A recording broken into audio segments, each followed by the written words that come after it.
Ambassador G1 stood in the great chamber of the Galactic Council and felt small. The room was massive, built for beings much larger than humans. Above her, 47 different species sat in their designated seats, watching her with eyes that ranged from curious to openly hostile. She had been making the same request for 3 months now, and each time the answer was the same. We wish to establish educational colonies on 3 frontier worlds, G1 said clearly. Her voice echoed in the chamber. Our children need space to learn and grow. These worlds are unclaimed and suitable for human life. A loud laugh boomed from the upper seats. Chancellor Vrextor of the Krallian Empire stood up. He was massive, nearly 8 feet tall, covered in dark green scales that looked like armor. His yellow eyes gleamed with amusement. Your children, Vrextor said, his voice dripping with mockery. Tell me, human, how long does it take for your spawn to become useful? Our young can hunt within 3 months of hatching. They can fight within 6. But your children? They are helpless for years. Weak, dependent, a waste of resources. Several other council members made sounds of agreement. G1 kept her face calm, though Captain Day1, standing behind her, felt his jaw tighten. He was a former military officer, now serving as G1's security advisor. He had seen combat on Earth, had fought in the resource wars. He knew what humans were capable of. But here, in this place, they were treated like children themselves. Our young require more time to develop, G1 replied evenly. This does not make them weak. It makes them thorough. It makes you vulnerable, said another voice. This came from High Arbiter Coleman, the ancient leader of the council. He looked like a giant insect with multifaceted eyes and mandibles that clicked when he spoke. Humanity has been part of this council for 23 years. In that time, you have shown us nothing but softness. You negotiate when you should demand. You compromise when you should stand firm, and you protect your young as if they were made of glass. Perhaps, said a softer voice, that is because they care for their children. Is this not admirable? This came from Ambassador Nelvix of the Quellan people, one of the few species that had shown humans any kindness. The Quellan were small, peaceful beings who valued art and philosophy. Vrextor sneered at Nelvix. Care is one thing, Vrextor said. Weakness is another. The humans want 3 worlds to build schools. While the Krallian Empire expands through strength, humans want to teach their children to paint pictures and sing songs. Day1 stepped forward. Ambassador, if I may? G1 nodded. Day1 looked up at Vrextor. Our children learn many things, history, science, mathematics, and yes, art and music. We believe a complete education creates complete beings. Complete weaklings. Vrextor shot back. Your species has been in space for less than 300 years. You have no great wars to speak of, no conquests, no glorious battles. You are new, inexperienced, and soft. And you want us to give you 3 worlds? For schools? The chamber erupted in discussion. Some species agreed with Vrextor, others remained silent. A few, like Nelvix, spoke in favor of humanity's request. But the general mood was clear. Humans were not respected here. High Arbiter Coleman raised one of his many arms for silence. This council has debated this matter for too long. We will vote tomorrow. But first, he paused, his mandibles clicking thoughtfully. There is something I wish to show you all. The lights in the chamber dimmed. A holographic projection appeared in the center of the room. It showed ancient text, symbols that looked worn and faded. Below the symbols, translated words appeared in the common galactic language. This message was discovered 60 years ago, Coleman said, in the ruins of the Forerunner civilization. They existed 50,000 years before any current council species. They left behind many warnings. This is one of them. The translated text glowed in the darkness. Beware the bipedal world tamers from the 3rd planet of a yellow star. We thought them primitive. We thought them weak. We took their offspring as slaves, believing they would submit. We were wrong. They came for their young with fury beyond measure. They did not stop. They did not negotiate. They did not show mercy. We are the last of our kind. This is our final warning. Never harm the offspring of the world tamers. Their wrath knows no measure. They will burn entire civilizations to ash to save a single child. The chamber was silent. Then Vrextor laughed again, louder this time. This is your evidence? Ancient mythology? The Forerunners wrote many things. Most were lies or exaggerations. They claimed to have fought star-eating monsters and reality-bending demons. This is just another story. The location described matches Earth's solar system, Coleman said quietly. The description matches humans exactly. Coincidence, Rextor said dismissively. Look at them. They can barely maintain a defense fleet. They have what, 100 ships? The Krallian Empire has 10,000. These humans are merchants and diplomats, not warriors. This ancient warning speaks of world tamers who could destroy civilizations. Does that sound like the species standing before us? Ji-Wan listened to all of this with a carefully neutral expression. Daewon, however, felt a chill run down his spine. He knew Earth's history. He knew what humans had done to each other before they reached the stars. The wars, the conflicts, the absolute devastation they were capable of inflicting. Coleman seemed to consider Vrextor's words. Perhaps you are right. The Forerunner warnings have never been reliable, and humanity has shown us only peace and cooperation since joining the Council. He looked at Ji-Wan. Ambassador, we will vote on your request tomorrow. But I must ask, if we deny your request, what will Earth do? We will accept the Council's decision, Ji-Wan said simply. We believe in the process, see? Vrextor said triumphantly. They believe in the process. They are tame, domesticated. The galaxy has nothing to fear from humans, and humans have nothing to offer the galaxy except their compliance. The session ended shortly after. As Ji-Wan and Daewon walked back to their quarters, the captain spoke quietly. They have no idea. No, Ji-Wan agreed. They don't. Should we tell them? About Earth's actual military capacity? About what we're really capable of? Ji-Wan shook her head. Why? They wouldn't believe us anyway. They see what they want to see. We're small, we're new, we're diplomatic. They think that means we're weak. And the Forerunner warning? Dismissed as mythology, Ji-Wan said. She looked tired. Daewon, I've spent 3 years on this council. I've learned something important. Most species here have forgotten what real war looks like. They have border skirmishes, territorial disputes, conflicts that last a few months and end with negotiated treaties. They don't understand total war. They don't understand what it means to fight with everything you have, to sacrifice everything, to destroy everything if necessary. Earth remembers, Daewon said quietly. Yes, Earth remembers, and we've worked very hard to make sure the galaxy never has to see that side of us. We came to space hoping for peace. We found the Council. We thought we could be different here, better. They reached their quarters. Ji-Wan stopped at her door. Tomorrow they'll probably deny our request. Vrextor will have convinced enough council members that we're not worthy, and will accept it gracefully and continue to work within the system. And if something happens, Daewon asked, if someone crosses a line? Ji-Wan's expression hardened just for a moment. Then they'll learn that the Forerunner warning wasn't mythology. It was a history lesson, and history has a way of repeating itself. Far away on a colony world called New Sol, a young boy named Tae-Yang played in the forest with his little sister Hana. They were happy. They were safe. They had no idea that their peaceful lives were about to change everything. In orbit around New Sol, sensors detected 3 Krallian warships entering the system. They did not identify themselves. They did not request permission to enter. They simply came, weapons-powered, shields up, moving toward the defenseless colony below. And on the Krallian flagship, General Vrask received his orders directly from Chancellor Vrextor. Take the human children. Show the galaxy that humans are too weak to protect even their own spawn. Make them surrender the frontier worlds through shame and fear.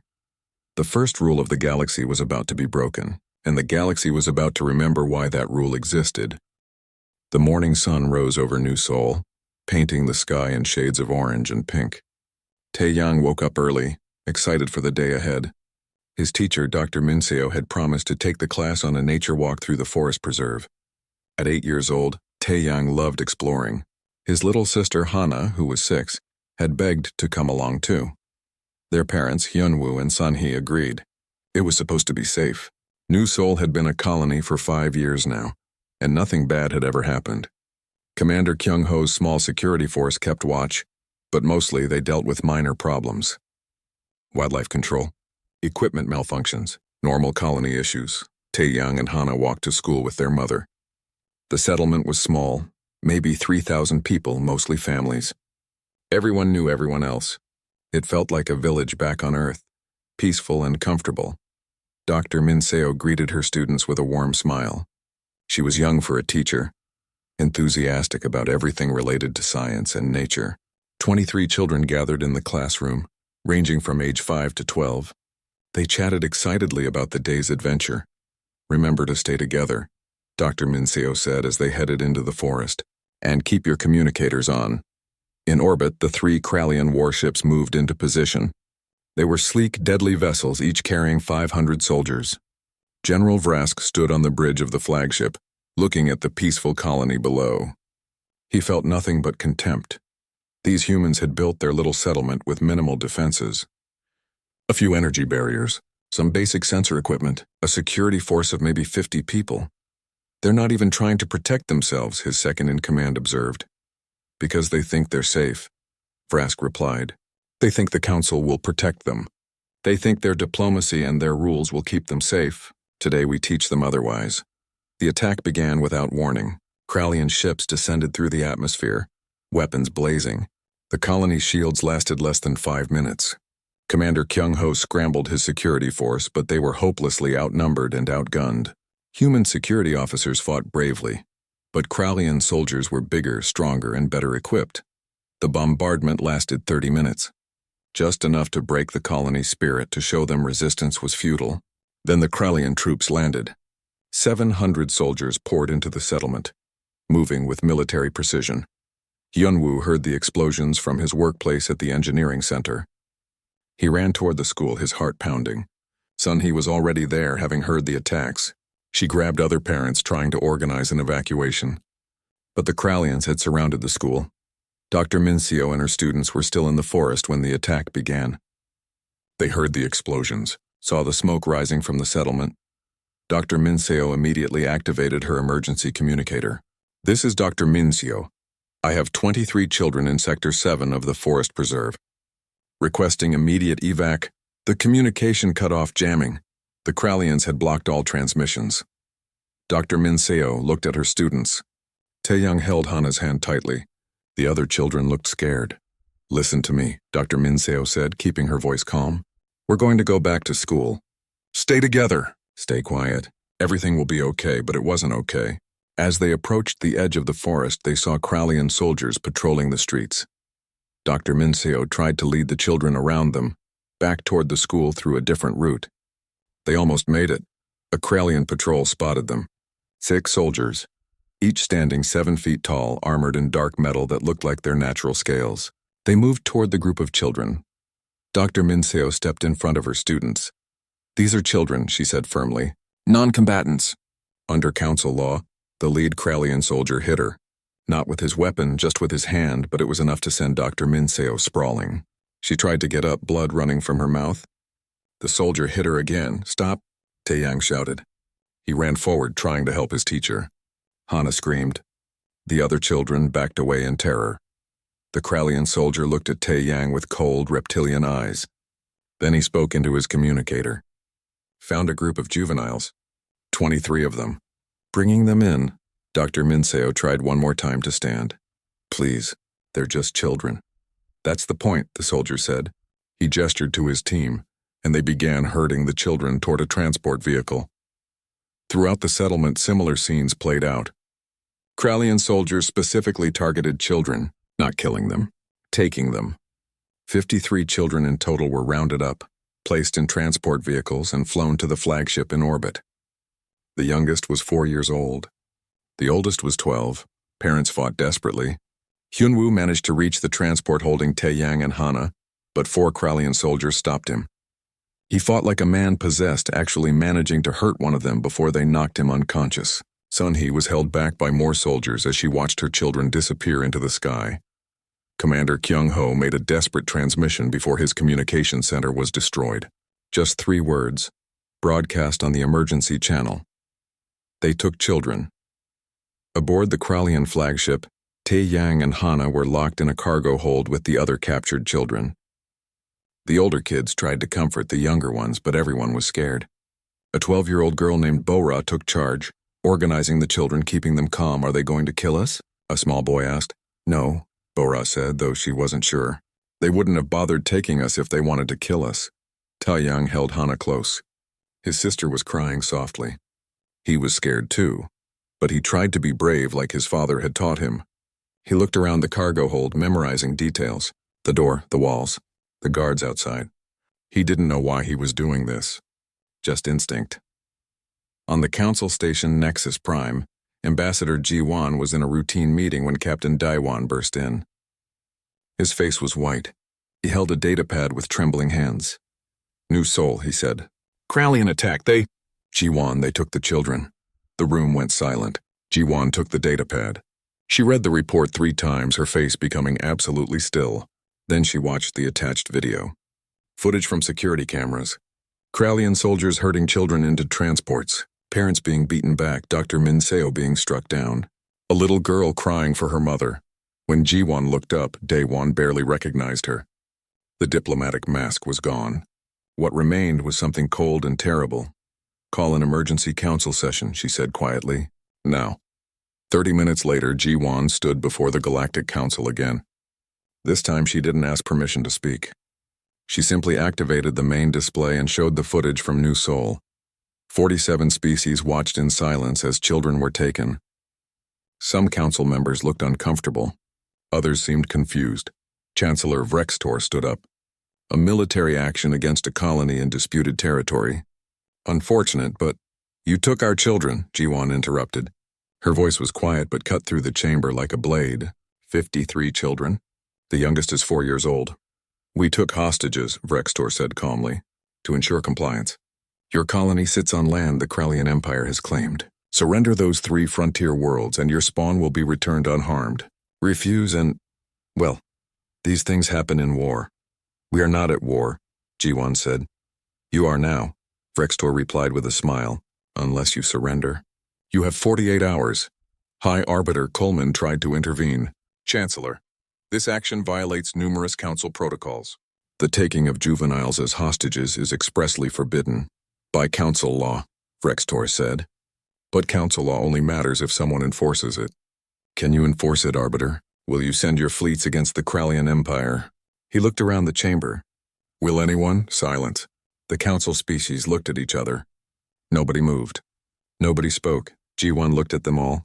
Then she spoke again, her voice still quiet but carrying throughout the chamber. "You have 24 hours to secure the release of our children. After that, Earth will handle this matter ourselves." Vrextor laughed. "With what? Your 100-ship fleet against the Krallian Empire's 10,000 vessels? Be realistic, human. Accept our terms." Ji-Wan walked out of the chamber. Daewon followed. Once they were in the corridor, she stopped and took a deep breath. "Send the recall signal." "Which units?" Daewon asked. "All of them," Ji-Wan said. "Every ship. Every soldier. Every asset. Full mobilization." Daewon stared at her. "Ji-Wan, that's everything. The entire Earth military." "I know. The Council will see. They'll know we've been hiding our real fleet strength." "I don't care," Ji-Wan said. "Send the signal. Authorization code Primary Directive 1. Daewon's hands shook as he entered the code. Primary Directive 1. Every human in the military knew what it meant. Protect the children. All other considerations are secondary. All other rules are suspended. Do whatever is necessary. The signal went out. Throughout human space, military bases received the code. Ships changed course. Soldiers were recalled from leave. Reserves were activated. The entire human military machine began to move, all of it heading toward one place, New Sol. On the Krallian flagship, Tae-Yang felt the ship shudder as it prepared to leave orbit. Through a viewport, he saw New Sol below their home. The Galactic Council gathered again in emergency session. Representatives from 47 species filled the chamber, their voices mixing into a chaos of debate and argument. High Arbiter Coleman tried to maintain order, but the situation was unprecedented. "Earth has mobilized its entire military," reported the Council's intelligence officer, a thin being from the Zelthari collective. "Our sensors show this cannot be correct." "Show us," Coleman commanded. The main display lit up with tactical information, ship positions, fleet movements, numbers. The chamber went quiet as they read the data. "There must be an error," someone said. "The humans have 100 ships. Maybe 200. This shows 340 warships," the intelligence officer confirmed, "including vessels we have never seen before, dreadnoughts, heavy cruisers. Carrier groups. all converging on the new Sol system. Impossible, Chancellor Vrextor said, but his voice lacked its usual confidence. Human industrial capacity cannot support such a fleet. They've been in space for less than 3 centuries. The ships are there, Coleman said quietly. Our sensors do not lie. He looked at the data again. They've been hiding their true capabilities since joining the Council. Why? Nelvix asked. The small Quellan representative seemed more curious than alarmed. Why hide such strength? Ambassador Jiwan's voice came from her delegation booth. She hadn't left the Council station. Because we hoped we would never need to use it. All eyes turned to her. She stood, moving to the chamber floor. Captain Daewon followed, his military bearing suddenly much more apparent. We came to the stars looking for peace, Jiwan said. We found the Council. We thought we could be different here. We thought we could put aside the weapons and the wars, so we showed you what you wanted to see. Merchants, diplomats, peaceful neighbors. Deception, Vrextor accused. Optimism, Jiwan corrected. We wanted to believe that our weapons would rust in storage, that our soldiers would never see combat, that our children could grow up in a galaxy where violence was rare and disputes were settled through discussion. And now, Coleman asked. Now you've shown us that optimism was foolish, Jiwan said. You took our children, 53 of them. And when we came to this council for help, you did nothing. So now we'll do what we should have expected to do from the beginning. We'll handle it ourselves. Your fleet cannot defeat the Krallian Empire, Vrextor said. Even with 300 ships. We have 10,000 vessels. You'll lose. Probably, Jiwan agreed. But we'll get our children back first. That's all that matters. The display changed again. The intelligence officer's voice was shaky. Admiral Sangwoo's fleet has arrived at New Sol. They're broadcasting a message.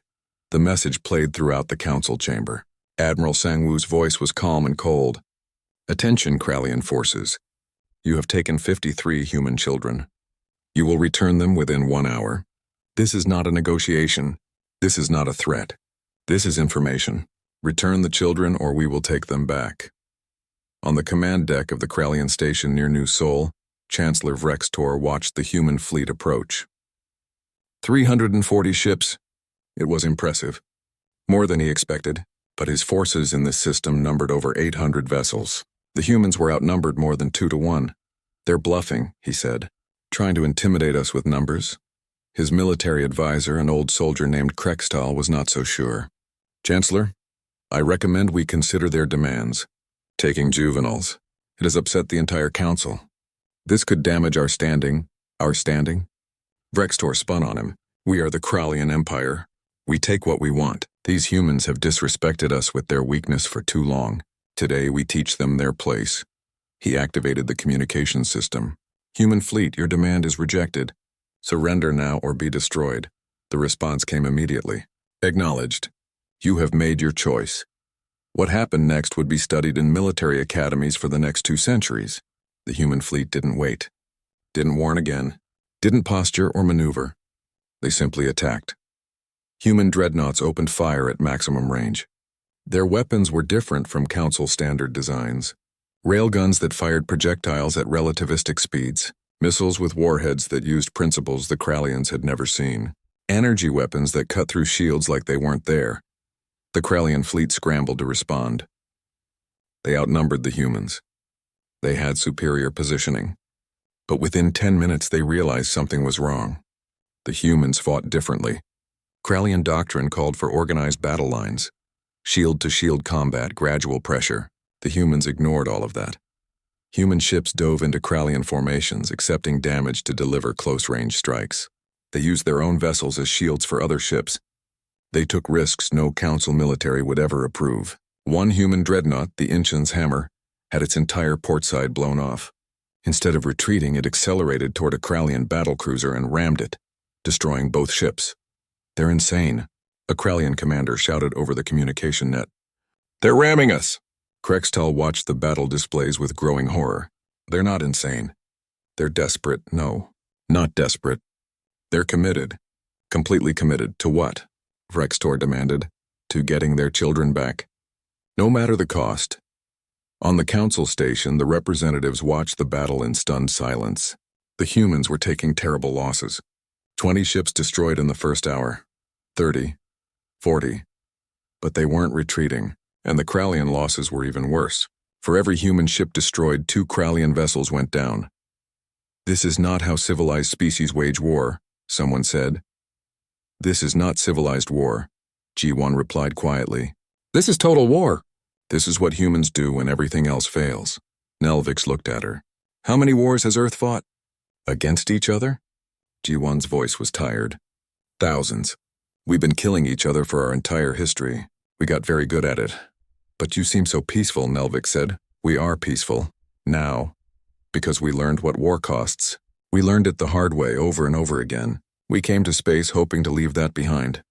She gestured at the display showing the battle. "But we never forgot how to do it."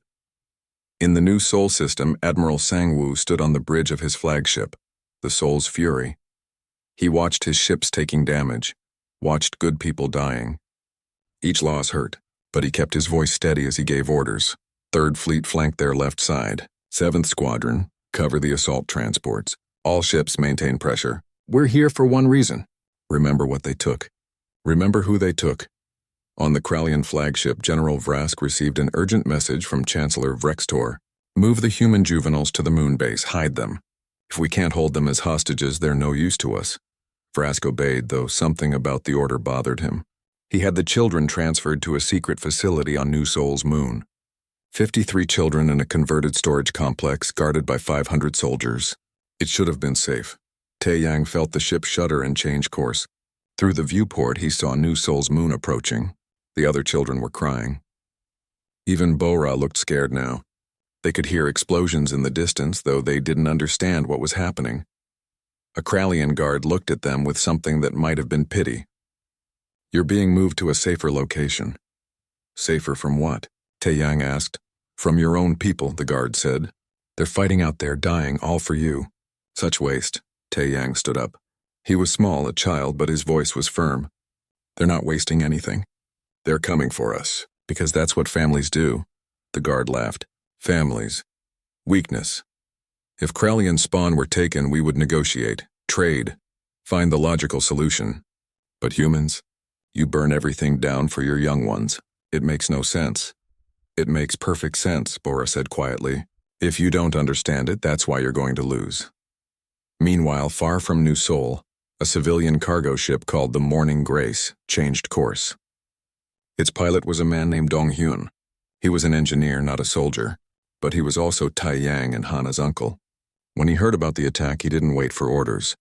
He just pointed his ship toward New Sol and pushed the engines to maximum. His friend, the children's father, Hyunwoo, was with him. Hyunwoo's face was bruised from his fight with the Krallian soldiers. Sunhee, the children's mother, worked at the weapons console, though the ship barely had any weapons. "This is stupid," Dong Hyun said as he flew. "We're 3 civilians in a cargo hauler. We can't fight a fleet." "We're not going to fight a fleet," Hyunwoo said. "We're going to find our children. And do what? Whatever we have to." Back in the main battle, Admiral Sangwoo received a critical report. "Sir, the children aren't on any of the Krallian ships." "They've been moved." "Where?" Sangwoo demanded. "Moonbase. Hidden facility. Heavily guarded."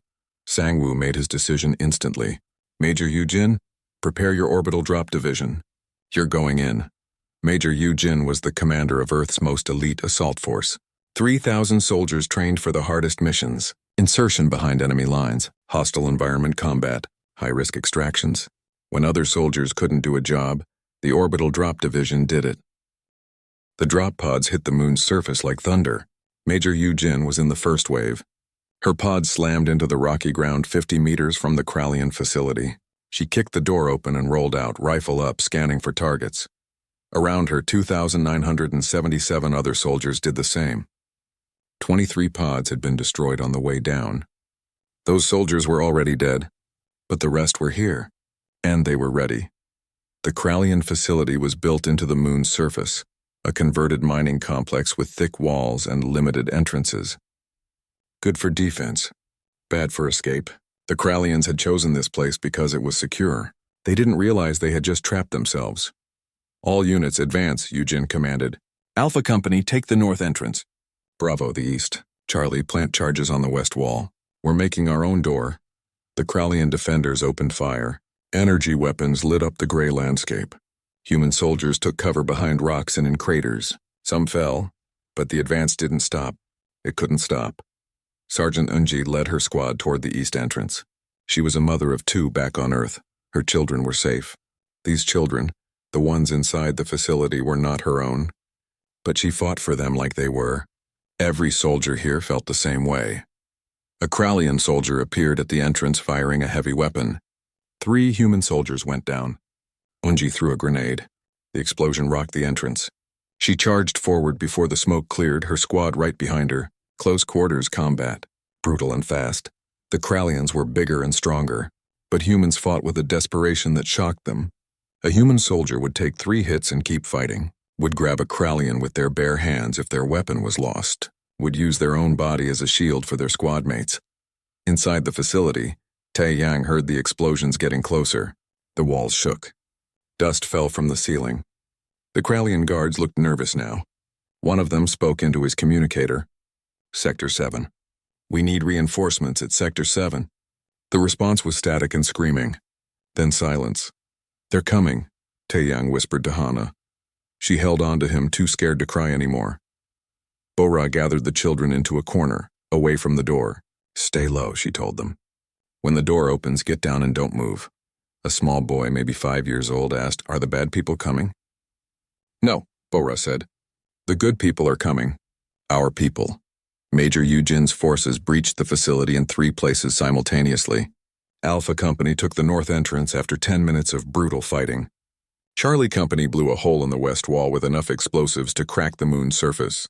Bravo Company, with Sergeant Yunji's squad, fought through the east entrance room by room. The Krallian defenders realized they were surrounded. Some tried to surrender. The human soldiers didn't stop. Major Yujin had given clear orders. Nothing between us and the children. Nothing. General Vrask, commanding the moon base from his operations center, watched his forces collapse. He had 500 soldiers, all experienced warriors. But they were losing to 3,000 humans who fought like demons. He made a decision that would haunt him for the rest of his very short life. Activate the facility self-destruct, he ordered. 10 minutes. His second-in-command stared at him. Sir, the human juveniles are still inside. I know, Vrask said coldly. If we cannot hold them, then the humans gain nothing. Maybe this will teach them about the cost of defiance. The facility's alarm system activated. A mechanical voice announced in multiple languages. Self-destruct activated. 10 minutes to detonation. All personnel evacuate immediately. Sergeant Yunji heard the announcement. Her blood went cold. She activated her communicator. Major, they've activated self-destruct. 10 minutes. Copy that, Yujin responded. Her voice was steady, but inside she was calculating. 10 minutes to find the children. Get them out, and evacuate 3,000 soldiers from an underground facility. It was impossible, so they did it anyway. All units, the children, are in Storage Section D according to the facility map. Every squad converge on that location. Forget the enemy. Just get to the children, move. The human advance turned into a sprint. Soldiers ran through corridors, ignoring Krallian defenders, focused only on reaching Storage Section D.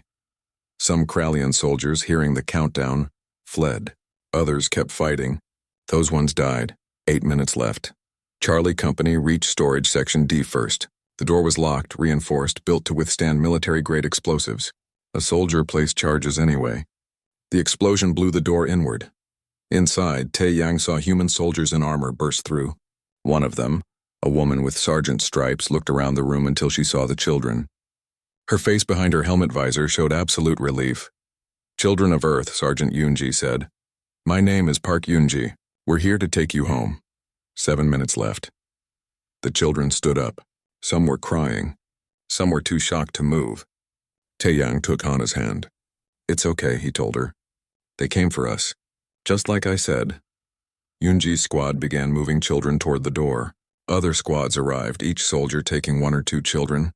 Bora made sure all the younger kids had someone to carry them. Tae Yang insisted on walking, keeping hold of Hana. 6 minutes left. Major Yujin coordinated the evacuation. Alpha Company, lead the way out.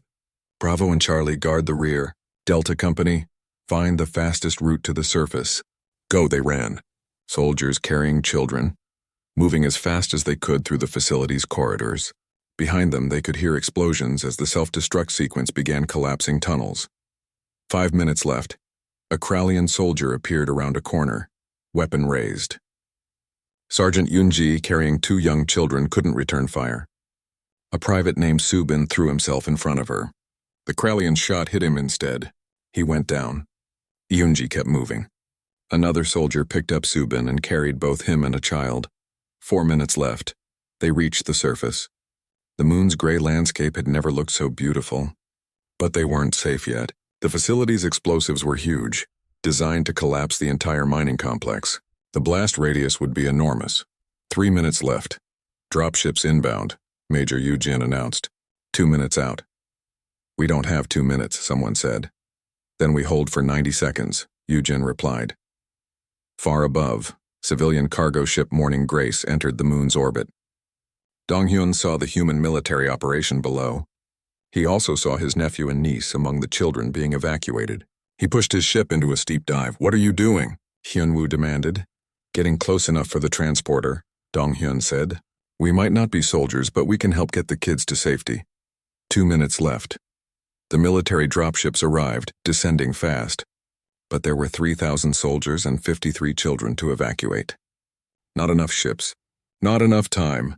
Priority to the children, Major Yujin ordered. Get them aboard first. Soldiers lifted children into the dropships. Taeyang and Hana were passed up to waiting hands. The little boy who had asked about bad people. Bora and the other older children. One by one, they were loaded aboard. 1 minute, 30 seconds left. Half the soldiers were still on the surface. The dropships were full. More ships were coming, but they wouldn't make it in time. All personnel maximum distance from the facility, Yujin ordered. Take cover behind anything you can find. Sergeant Yunji made sure the last child was aboard a dropship. Then she turned back to help soldiers who were carrying wounded. She couldn't leave them. 1 minute left. The Morning Grace settled onto the surface near a group of stranded soldiers. The cargo bay opened. Get in, Donghyun shouted over the communicator. Everyone get in. Soldiers poured into the civilian ship. 50 of them. Then 100. The ship wasn't built for this. The cargo bay was packed with armored soldiers. Donghyun didn't care. He started lifting off before the door was even fully closed. 30 seconds left. Inside a dropship, Taeyang looked out the window. He could see soldiers still on the surface running for cover. He saw Sergeant Yunji helping a wounded soldier toward a transport. 20 seconds left. The dropships accelerated away from the moon. The Morning Grace, overloaded and struggling, climbed slowly. More military ships arrived, scooping up soldiers. But not all of them. Some were too far from any ship. 10 seconds left. Major Yujin stood on the moon's surface with 47 other soldiers. They had fought their way in, saved every child, and now there was no time left. It's been an honor, she said over the comm. 5 seconds, Admiral Sangwoo watched from orbit. He wanted to close his eyes but couldn't. These were his people, his soldiers. 1 second. The facility exploded. A massive fireball erupted from the moon's surface, expanding outward. The shockwave raced across the gray landscape. Major Yujin and the soldiers with her vanished in the blast. Aboard the dropship, Taeyang watched the explosion. He didn't fully understand what he was seeing, but he knew those lights in the distance were people. His people, who had come to save them. Sergeant Yunji's dropship, one of the last to clear the blast zone, shook from the explosion's edge. She was bleeding from multiple wounds, but the children aboard were safe. That was all that mattered. The evacuation ships climbed away from the moon. Inside the Morning Grace, Donghyun set course for Admiral Sangwoo's fleet. In the cargo, the medical frigate Gwangju's Hope became the center of the universe for 53 children. Doctors checked them for injuries. Counselors talked with them. Parents who had made it to the fleet rushed to be reunited with their sons and daughters. Taeyang and Hana sat with their parents in a small recovery room. Hyunwoo couldn't stop touching their heads, making sure they were real. Sun-hee held both children close, crying quietly. They were together again. That was all that mattered. But outside the medical ship, the war was not over. Admiral Sangwoo's fleet reformed and turned toward the Krallian forces. The battle had been going for 6 hours now. Both sides had taken heavy losses. But something had changed. The human ships, which had been fighting desperately to reach the children, now fought with cold calculation. "Sir," the tactical officer reported, "the Krallian fleet is attempting to withdraw." "Denied," Sang-Woo said flatly. "All ships pursue. No Krallian vessel leaves this system." The Krallian commander, a veteran officer named Kralvex, watched the human fleet advance. He had started the battle with 800 ships. He now had 342. The humans had started with 340 ships. They now had 198. By all military logic, the Krallians still had the advantage. But Kralvex had seen how humans fought. He knew this would not end well. He opened a channel to Admiral Sang-Woo. "Human commander, I propose a ceasefire. We can negotiate terms." "No," Sang-Woo interrupted. "You had your chance to negotiate. You chose to take our children instead. You chose to put them in a facility rigged with explosives. You chose to kill the soldiers we sent to save them. Now you live with your choices." "This is genocide," Kralvex said desperately. "The Council will not allow—" "The Council did nothing when you took our children," Sang-Woo replied. "They can do nothing now. You declared war on humanity when you stole 53 children. This is what war with humans looks like." The battle resumed. But now the Krallians were running. Human ships pursued them across the system. One by one, Krallian vessels were destroyed. Some tried to surrender. The human ships ignored the surrender signals and kept firing. On the Council station, representatives from 47 species watched in horror. This was not how Council species fought. There were rules, protocols. You accepted surrender. You took prisoners. You negotiated. Humans ignored all of it. "This is a massacre," High Arbiter Coleman said quietly. "This is justice," Ambassador Ji-won replied. She stood at the chamber floor watching the same displays. "They took our children. Did you really think we would just accept an apology and move on?" "But your people are killing soldiers who are trying to surrender," Nelvik said, her voice troubled. "Yes," Ji-won agreed. "Because those soldiers stood by while children were taken. They guarded the facility where our children were held. They followed orders to blow up that facility with the children inside. Every Krallian in that fleet is responsible. This violates every council law regarding warfare," Coleman said. Ji-won turned to look at him. "Then enforce your laws. Send your fleets to stop us." "I'll wait." Silence. No one moved. No one spoke. "That's what I thought," Ji-won said. "You want to condemn our methods, but you won't actually do anything to stop us. Because you know why we're doing this. And deep down you understand." The battle in the new Sol system lasted 7 hours total. When it ended, the Krallian fleet was gone. 214 ships destroyed. 0 survivors. The human fleet had lost 146 more ships. But they had won. Admiral Sang-Woo broadcast on all channels. "Any Krallian forces remaining in human space have 12 hours to leave. After that, we will treat your presence as an act of war. We will show no mercy. We will take no prisoners. You have been warned." Chancellor Vrextor sat in his command center watching his military collapse. The fleet at New Sol destroyed. His reputation destroyed. His plan to expand Krallian territory through intimidation destroyed. All because he underestimated humans. Krextal, his old advisor, spoke quietly. "Chancellor, the Council is calling for your resignation. The Krallian Senate has initiated impeachment proceedings. You need to surrender yourself for trial." "Never," Vrextor said. "I am Chancellor of the Krallian Empire. I do not surrender to anyone." "Then the humans will come for you themselves," Krextal said, "and they will not be gentle." Vrextor looked at the tactical displays. Earth's fleet was not retreating. More human ships were arriving every hour. 340 ships had become 500, then 700. The full might of Earth's military revealed at last. How did they hide so many ships? Vrextor wondered aloud. "They didn't hide them," Krextal said. "We just never looked closely enough. We saw what we wanted to see, weak, peaceful, harmless. We were fools." The Galactic Council convened for what would become known as the Reckoning Session. Ambassador Ji-won stood before them with a data pad containing humanity's demands. "The Krallian Empire will pay reparations to every family affected by their attack," she began. "They will surrender the 3 frontier worlds to human administration. Chancellor Vrextor and General Vrask will stand trial for war crimes, and the Council will ratify new laws protecting juveniles of all species." "You cannot dictate terms to the entire Council," Coleman said. I'm not dictating, Jiwon replied. I'm informing you of what will happen. You can vote to approve these measures, or you can watch as humanity enforces them ourselves. And if we refuse? Another representative asked. Jiwon's expression was cold. Then we learned an important lesson today. The council is useless for protecting our interests.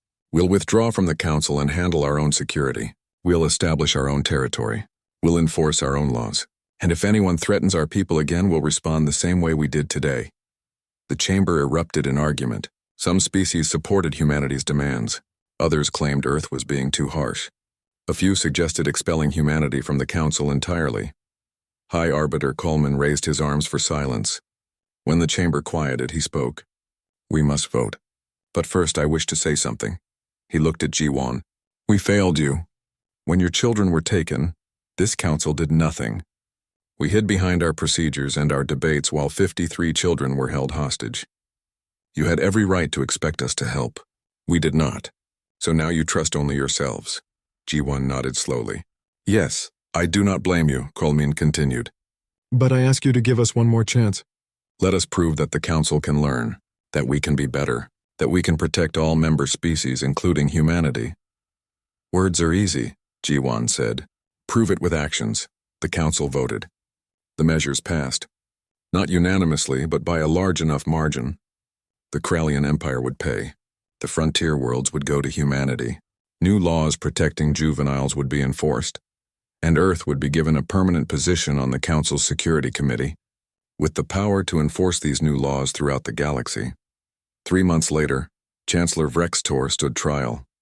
The Krallian Senate had removed him from power. His own people had turned against him. He was found guilty of war crimes and executed according to Krallian law. General Vrask had died in the moonbase explosion. But other Krallian officers who had participated in the attack were tried and punished. The Krallian Empire shrank. Lost territory, lost respect, lost power, all because one chancellor had looked at peaceful humans and seen weakness instead of restraint. 6 months after the attack, New Sol was rebuilt. The settlement was larger now, with permanent military installations in orbit. Earth would never again leave its colonies undefended. Taeyang and Hana returned to their home. The forest where they used to play had been damaged in the fighting, but it was growing back. They went to school again, played with friends, slowly returned to normal life. But there was a memorial now in the center of the settlement. 149 names carved into black stone. Major Yujin's name was at the top. Sergeant Yunji's name was there too, though she had survived. She just felt she belonged there with the others. Taeyang came to the memorial often. He would stand there, reading the names, remembering. He was only 8 years old, but he understood something important. These people had died for him. For Hana, for all the children. One day Yunji found him there. She walked with a limp now from her injuries. But she was alive. Do you come here often? She asked. Yes, Taeyang said. Is that okay? It's more than okay, Yunji replied. It's important to remember. Why did you come for us? Taeyang asked. You didn't know us. We weren't your children. Yunji knelt down beside him. Because all children are our children. That's what it means to be human. We protect our young. All of them, always. Even if it means dying. Especially then, Yunji said softly. Your life is worth more than mine. You have your whole future ahead of you. What kind of adults would we be if we didn't protect that? Taeyang thought about this.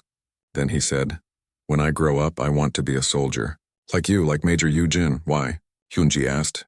So I can protect children too. So what happened to us never happens to anyone else. Yunji smiled sadly. Then I hope you never have to fight. But if you do, I hope you remember why. Not for glory. Not for power. For them. She gestured at the settlement where other children were playing. Always for them.